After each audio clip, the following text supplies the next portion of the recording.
Hello friends, this is Ritu Bansod friend. Welcome to complete course destination. So friends, आज जैसे कि thumbnail के ऊपर आप सभी ने देख लिया होगा कि आज हम लोग जो है किस बात के ऊपर डिस्कस करने वाले हैं। So let me tell you कि हम लोग जो है आज बीएड स्टूडेंट्स के लिए ये जो क्लास होगी बहुत ज्यादा इंपॉर्टेंट होगी। बीएड स्टूडेंट्स जो कि फर्स्ट सेम में अभी न्यू आए हैं, सेकंड सेम में, सॉरी फर्स्ट सेम दे चुके हैं, सेकंड सेम में एंड जो कि फोर्थ सेम में या फिर थर्ड सेम में जो भी स्टूडेंट्स हैं हमारे, उन सबके लिए ये पूरी क्लास बहुत ही ज्यादा इंपॉर्टेंट होने वाली है। सो गाइस, इस क्लास के अंदर हम लोग जो है डिस्कस करने वाले हैं कि हम लोग जो बीएड के फाइनल यूनिवर्सिटी एग्जाम्स होते हैं उसमें अपने आंसर शीट को अट्रैक्टिव कैसे बनाए, किस तरह से बहुत अच्छे हम लोग स्कोर कर सकते हैं। सो पहले मैं अपनी इंट्रोडक्शन दे देती हूँ। आई एम नीतू पंसोत्रा एंड मैंने अपनी बीएड 18-20 सेशन में कंप्लीट की थी with 80% from Guru Nanak Dev university Amritsar. And मेरे जो है बीएड के अंदर 80% मार्क्स थे और मैं यूनिवर्सिटी मेरिट लिस्ट में थी। गुरु नानक देव यूनिवर्सिटी की मेरिट में मेरा जो है नाम था and I score 80% in my BEd. So guys, आज हम लोग जो है इन्हीं बातों को डिस्कस करेंगे कि किस तरह से हम लोग जो है अपने आंसर शीट को अट्रैक्टिव बनाए, कौन कौन से पॉइंट्स को हम लोग कहाँ कहाँ पर मेंशन करेंगे, कैसे हम लोग जो है क्वेश्चन को शुरू करते हैं और कैसे एंड करते हैं जिससे कि हम लोग हाईएस्ट मार्क्स स्कोर कर सकते हैं। सो चलो शुरू करते हैं आज की क्लास। फर्स्ट ऑफ ऑल तो first semester, second semester, third में एग्जाम्स नहीं होते। First, second and fourth semester के स्टूडेंट्स के लिए पूरी जो है क्लास बहुत ही ज्यादा इंपॉर्टेंट होने वाली है। सो मेरे पास जो है कुछ मैंने आंसर शीट्स प्रिपेयर की हैं जिसके अंदर मैंने पूरे पॉइंट्स मेंशन किए कि कौन कौन से पॉइंट्स हम लोगों को कहाँ पर कौन कौन से पॉइंट्स हम लोगों ने नोट करने हैं, किस किस स्टेप में हमें पूरा क्वेश्चन कंप्लीट करना है। तो ये मेरे पास फोर्थ सेमेस्टर का एक क्वेश्चन पेपर है, सॉरी आंसर शीट है, जो कि मैंने खुद लिखकर तैयार की है।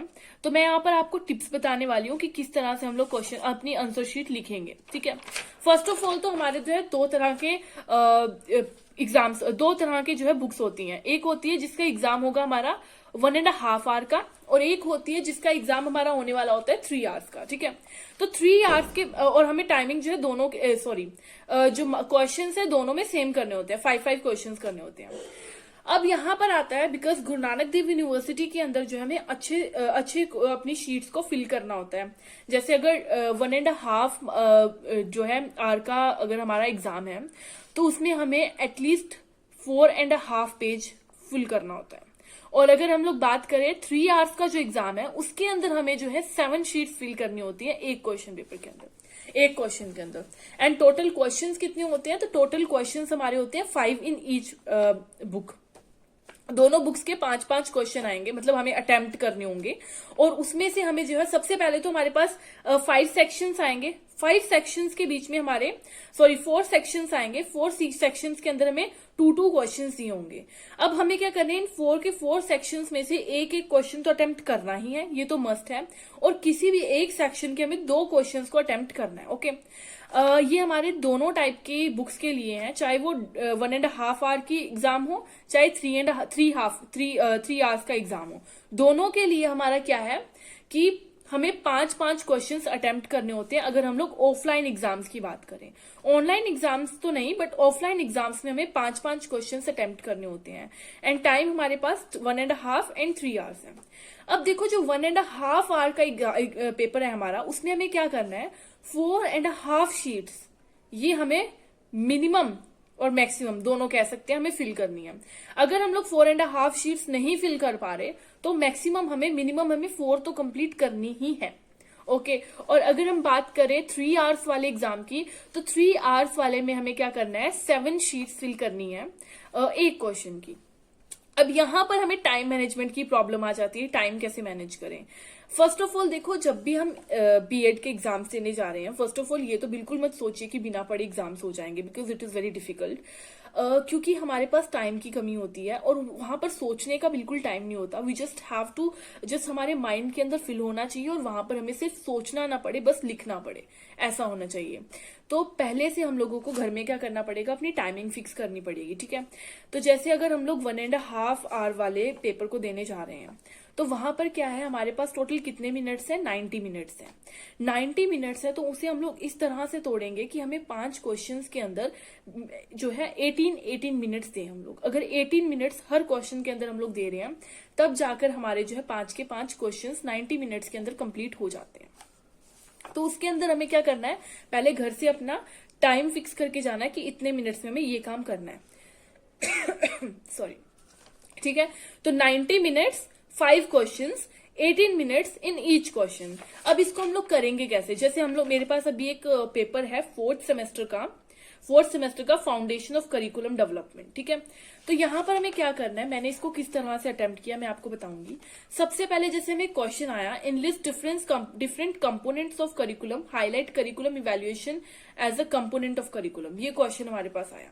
अब इसे किस तरह से अटेम्प्ट करेंगे, फर्स्ट ऑफ ऑल हमें कॉन्सेप्ट ऑफ करिकुलम क्या है, करिकुलम के ऊपर क्वेश्चन आया है ना, तो हम लोग क्या करेंगे, सबसे पहले उसके कॉन्सेप्ट को लिखेंगे।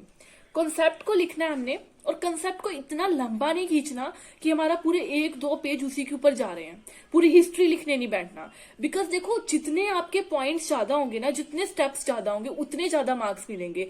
चाहे आप कितना भी लंबा लिख लीजिए, मैटर नहीं करता, लेकिन जितने स्टेप्स ज्यादा होंगे उतने ही ज्यादा मार्क्स हमें मिलेंगे।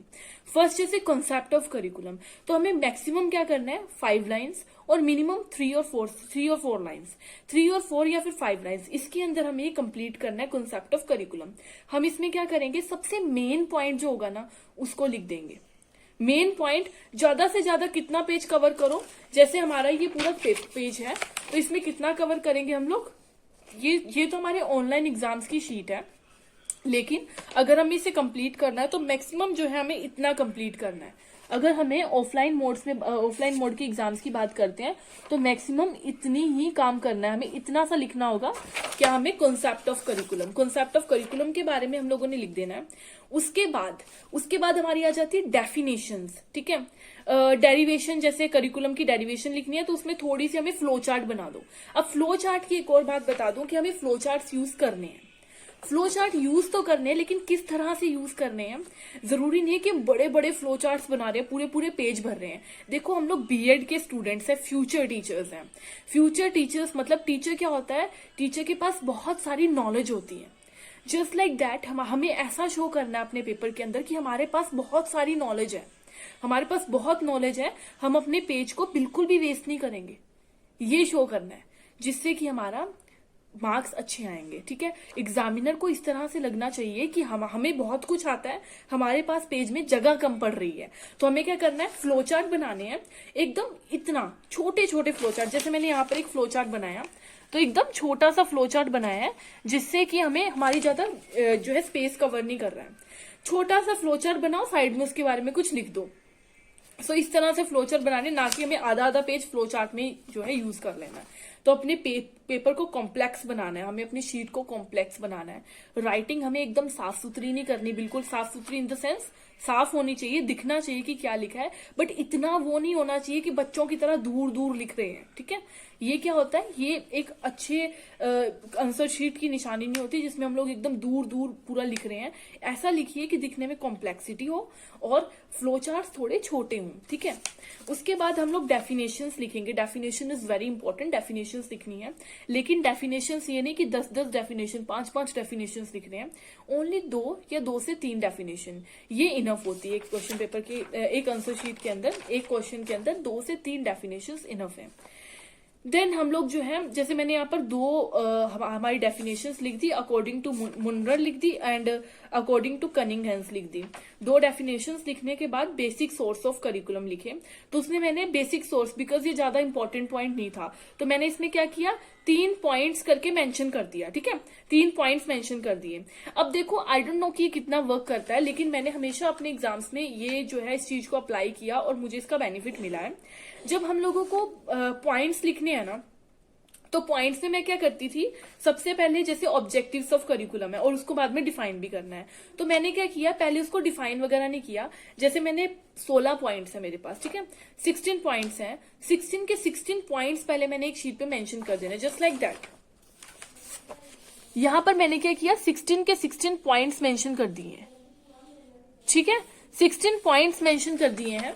एंड ये 16 पॉइंट्स में जरूरी नहीं कि मैं 16 के 16 ही डिफाइन करने वाली हूँ, लेकिन मैं पॉइंट्स मेंशन कर लूंगा, क्योंकि जब एग्जामिनर हमारी आंसर शीट चेक करेगा ना, तो उसके दिमाग में क्या आएगा कि मैं यहाँ पर पढ़ने से अच्छा हूँ, ये पॉइंट्स पहले देख लूं, पॉइंट सही है। अगर उसने 16 के 16 पॉइंट्स देख लिए ना, तो ट्रस्ट मी वो डेफिनेशन, वो ये चेक नहीं करने जाएंगे कि हम लोगों ने कैसे डिफाइन किया है, ठीक है, वो 16 पॉइंट्स चेक करेंगे और हमें मार्क्स मिल जाएंगे। दैट इज वाई मैं क्या करती थी हमेशा ऑब्जेक्ट, जैसे मैंने ऑब्जेक्टिव ऑफ करिकुलम लिखी, इसके पॉइंट्स लिखने, मैंने 16 पॉइंट्स यहाँ पर मेंशन कर दिए। और जरूरी नहीं कि मैंने 16 के 16 ही डिफाइन किए हैं, मैंने एक दो जैसे 3-4 मैंने डिफाइन कर दिए अगर इंपॉर्टेंट था, और नहीं था तो कोई भी डिफाइन नहीं किया। फिर उसके बाद क्या लिखा मैंने, मीनिंग। उसके बाद उस चीज की मीनिंग लिखो कि इन कंपोनेंट्स का मीनिंग क्या है। जैसे कंपोनेंट्स के बारे में उन्होंने पूछा तो कंपोनेंट्स का मीनिंग लिख दिया। उसके बाद कंपोनेंट्स थोड़े से लिख दिए, ठीक है, सब कंपोनेंट्स लिख दिए, उसको थोड़ा सा डिफाइन कर दिया। अब उसके बाद जो हमारी मेन पॉइंट्स है उनको डिफाइन कर देना है। तो इससे हमारा क्या होगा, पूरी एक क्वेश्चन कंप्लीट होगा। सबसे पहले क्या करना है, हमने जो भी चीज पूछा उसका कॉन्सेप्ट 4 से 5 लाइन के अंदर लिख दो। उसके बाद हमें डेफिनेशंस लिखनी है, डेफिनेशन 2 या 3 डेफिनेशन, इससे ज्यादा डेफिनेशन नहीं लिखनी। और चूज कीजिए कि ऐसी डेफिनेशन हो जो सबसे छोटी हो, जिससे हमारी जो है स्पेस ज्यादा कवर ना हो। उसके बाद जो हमें पॉइंट्स लिखने हैं, पॉइंट्स ऐसे नहीं कि एक पॉइंट लिखा उसको डिफाइन किया, दूसरा पॉइंट लिखा उसको डिफाइन किया, तीसरा लिखा उसको कितना बड़ा बड़ा डिफाइन कर रहे हो और 1 घंटा तुम्हारा डिफाइन करने में निकल जाए और पेपर रह जाए उधर का उधर ही। तो हमें क्या करना है, पहले जितने भी पॉइंट्स है ना उनको सीरियल वाइज लिखना है। सीरियल वाइज लिखने के बाद उनको पहले पूरे, जैसे 15 पॉइंट आपको 15 पॉइंट याद है, ठीक है, आपने 15 पॉइंट सारे मेंशन कर दिए। उसके बाद आपको जितने डिफाइन करने हैं ना, आपको 1 पेज में डिफाइन करने हैं, आपको 2 पेज में डिफाइन करने हैं। मैक्सिमम पॉइंट्स डिफाइन करो, लेकिन 2-2 लाइन में डिफाइन कर दो। अगर पॉसिबल है तो 2-2 लाइन में डिफाइन कर दो, क्योंकि वो आपकी लेंथ ये नहीं देखेंगे कि आपने हिस्ट्री कितनी लिखी है उसके अंदर, बल्कि ये देखेंगे कि आपने पॉइंट्स कितने मेंशन किए हैं, पॉइंट्स के मार्क्स मिलेंगे। उसके बाद जो हमें क्वेश्चन पूरा कंप्लीट करने के बाद, जो भी पूरा क्वेश्चन हमें मिला है वो कंप्लीट करने के बाद लास्ट में अपनी 3 लाइन छोड़ दो। वहां पर क्या लिखना है हमें, कंक्लूजन। जो भी हम लोगों ने पूरा क्वेश्चन किया उसी को कंक्लूड कर दो अपनी लैंग्वेज के अंदर, 2 से 3 लाइन के अंदर। फ्रेंड्स, इससे क्या होगा कि आपका कंक्लूजन शायद वो नहीं भी पढ़े, लेकिन जब कंक्लूजन पॉइंट देखेंगे ना उसी का आपको मार्क्स मिल जाएगा। मतलब जो हेडिंग्स हैं, मीनिंग हो गया, डेफिनेशंस हो गया, ऑब्जेक्टिव्स हो गया, फिर कंपोनेंट्स हो गया, ऐसी चीजें जो पॉइंट्स में आपने लिखे, लास्ट में कंक्लूजन लिखा, इन चीजों के आपको मार्क्स मिलेंगे।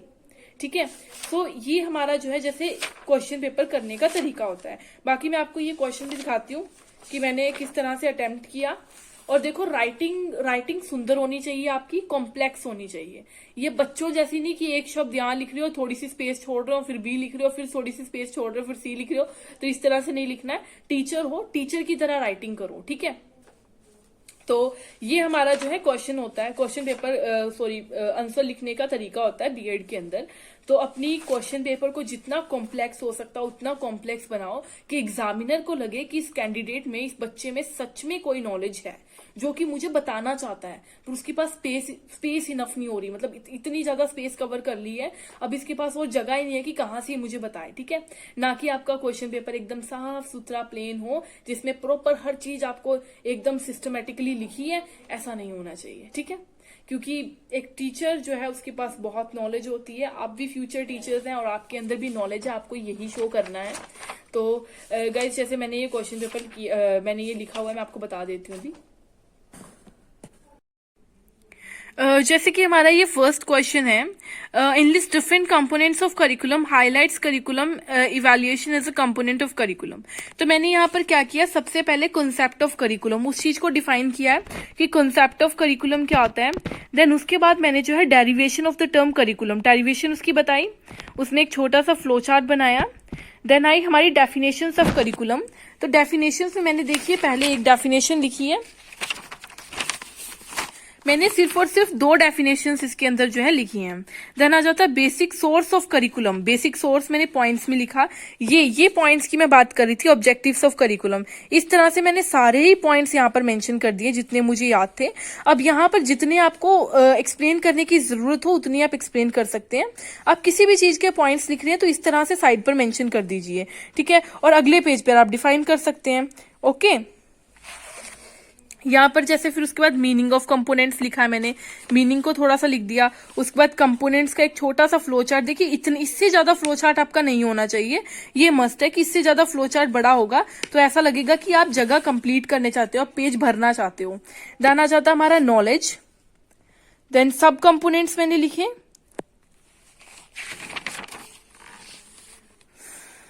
उसकी डेफिनेशन लिखी। देन उसके बाद मैंने जो यहाँ पर पॉइंट्स मेंशन किए एंड यहां से मैंने एक्सप्लेनेशन शुरू कर दी।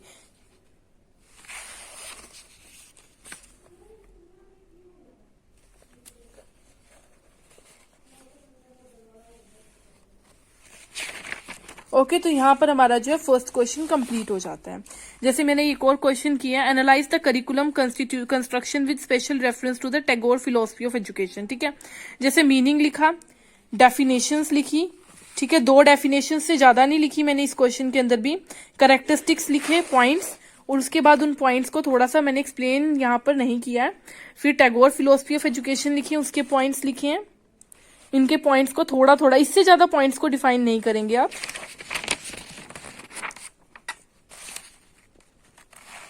ये पॉइंट्स थोड़े थोड़े मैंने एक्सप्लेन किए, देख लीजिए, इससे ज्यादा हमें एक्सप्लेन नहीं करना है। Basic education thoughts of Tagore लिखे, इनको थोड़ा थोड़ा एक्सप्लेन किया मैंने।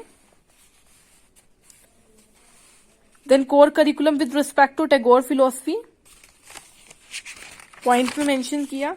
तो देखो गाइज, यहाँ पर जो है राइटिंग आपको किस तरह से दिख रही है कि एकदम जगह छोड़ छोड़ के नहीं किया है, कॉम्प्लेक्सिटी दिख रही है क्वेश्चन पेपर के अंदर। तो ऐसे ही हमें जो है मार्क्स मिलते हैं जब हमारे क्वेश्चन पेपर के अंदर जो है कॉम्प्लेक्सिटी दिखेगी। सो गाइज, जैसे कि मैंने आपको क्वेश्चन पेपर दिखा दिया, सॉरी आंसर शीट दिखा दी है किस तरह से मैंने जो है क्वेश्चंस को लिखा है। बाकी मेरे पास ये 4th सेमेस्टर के सभी क्वेश्चन आंसर शीट्स हैं। अगर आप में से किसी को भी ये चीज चाहिए होगी, मतलब आंसर शीट्स में किस तरह मैंने पूरे लिखे हुए हैं, तो आप कमेंट करके बता सकते हैं, मैं अपलोड कर दूंगी। बाकी ये सारे मैंने लिखे हुए हैं, सारे जो हमारे सब्जेक्ट्स हैं 5 के 5, तो वो मैंने यहाँ पर आंसर शीट प्रिपेयर करके रखी हुई हैं। तो अगर आपको चाहिए आप कमेंट करके बता सकते हैं। बाकी गाइस, क्वेश्चन पेपर कैसे अटेम्प्ट करें ये आपको पता चल चुका होगा। ठीक है, तो पॉइंट्स ज्यादा से ज्यादा लिखिए, ज्यादा डेफिनेशन समझिए। एक बहुत इंपॉर्टेंट बात है, देखिए क्या होता है जब हमारा एग्जाम स्टार्ट होता है, एग्जामिनेशन हॉल में हम बैठे हुए हैं, ऑफलाइन एग्जाम सब हो रहे हैं इस बार, है ना। पिछली बार तो ऑनलाइन एग्जाम काफी टाइम से चल रहे हैं, इस बार ऑफलाइन होंगे। तो जब मान लो हम लोग एग्जामिनेशन हॉल में बैठे हैं, अब हमारे सामने क्वेश्चन पेपर आया ना, तो सबसे पहले हमारी अप्रोच होती है कि हम लोग फर्स्ट क्वेश्चन जो कर रहे हैं उसी को लंबा चौड़ा पहले अपना पूरा एक्सप्लेन करें, जो हमें पूरा आता है। बट ये हमारी सबसे बड़ी गलती होती है। जब हम आंसर लिखना शुरू कर रहे हैं ना, इतना ध्यान रखिए कि हम लोग पहले से टाइम बांट कर आए हैं सभी क्वेश्चंस के लिए। पहले क्वेश्चन में इतना टाइम ना दे दीजिए कि लास्ट वाले क्वेश्चंस के लिए में टाइम ना मिले, क्योंकि अगर वो 6 मार्क्स का है 7 मार्क्स का, तो हमें 7 मार्क्स ही मिलने वाले, उससे ज्यादा नहीं मिलेंगे। 7 तो पूरे मिलते भी नहीं है, 6 या 5 ही मिलने वाले, चाहे आप जितना मर्जी लिख लीजिए। इसलिए ट्राई कीजिए कि 18 मिनट्स मतलब 18 मिनट, आधा घंटा मतलब आधा घंटा, उससे ना 1 मिनट ज्यादा ना 1 मिनट कम। ठीक है, अगर आप लिख रहे हैं तो उससे लिमिटेड लिखिए कि हाँ ठीक है मुझे अगले क्वेश्चंस भी करनी है, उसके लिए भी टाइम बचा लीजिए। So this is the most important thing, क्योंकि जब हम लोग क्वेश्चन लिखना शुरू करते हैं हम सोचते हैं चल और लिख लेते हैं और लिख लेते हैं, बट इससे हमारा टाइम वेस्ट होता है और अगले क्वेश्चंस के लिए हमें जो प्रॉब्लम आएगी। तो गाइस, हम लोग इस तरह से क्वेश्चंस को अटेम्प्ट कर सकते हैं। बाकी गुरु नानक देव यूनिवर्सिटी अमृतसर के जितने भी स्टूडेंट्स हैं उनके लिए ये बहुत ही ज्यादा इंपॉर्टेंट रहेगा कि हम लोग आंसर्स कैसे लिखते हैं फाइनल एग्जाम्स में। तो ये आप देख सकते हैं। बाकी अगर आपको शीट्स चाहिए तो आप मुझे बता सकते हैं, मैं उसे आपको अपलोड कर दूंगी यूट्यूब पर ही। Thank you friends.